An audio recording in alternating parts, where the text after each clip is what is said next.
సరే నేను గంభీరంగా మౌనంగా చూస్తున్నా.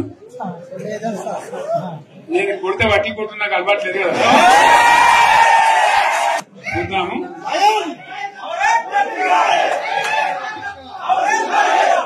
రోజులు కానీ అన్నట్టుగా నేను చూస్తా ఉన్నా. కానీ మనోళ్ళందరూ కూడా ప్రతిపాదిస్తుంది ఏంటంటే, ఒక సంవత్సరం జరిగిపోయింది, సంగమేశ్వర ఆన్నే పన్నది, బసవేశ్వర ఆన్నే పన్నది, పాలమూరు ఉత్పత్తుల పథకం ఆన్నే పన్నది, కాళేశ్వరం అట్లనే పెడుతున్నారు. ఇవన్నీ అన్యాయాలని కాబట్టి ఫిబ్రవరి నెలాఖరులో ఒక పెద్ద బహిరంగ సభ పెట్టాలి, ఇలా కథ చూడాలి అని జరుగుతా ఉంది. కాబట్టి మీరు కూడా పెద్ద ఎత్తున దయచేసి ఆ సభకు కదిలి రావాలి. కదా దూరమే ఉండదు. ఆ రకంగా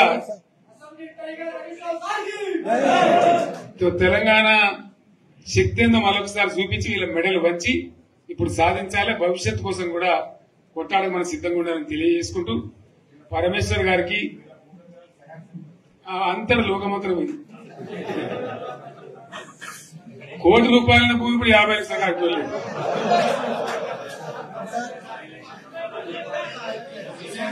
ఈ ఒక్కని బాధ ఒక ఆయన వచ్చింది, మనం ఒక ఆయన ఒక 10 మంది వచ్చారు హైదరాబాద్కి. అందులోకి 2 ముస్లిం సోదరులు వచ్చారు.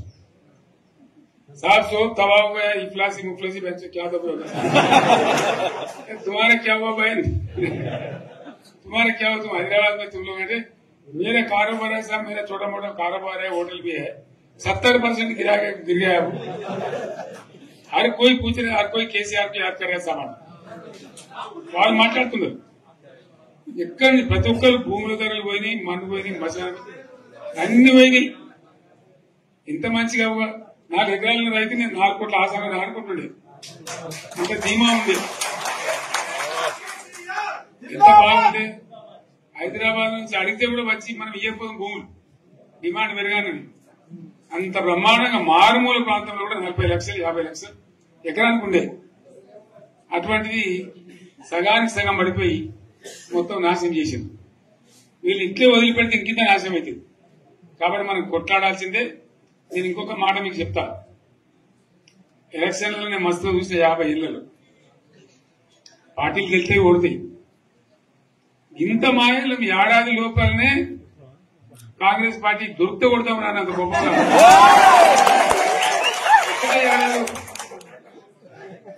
ఇంకా వాళ్ళ బొంద తెలివికి నిన్న వారి పార్టీ మందిపేటలో అదేందో పోలింగ్ పెట్టిన వాడు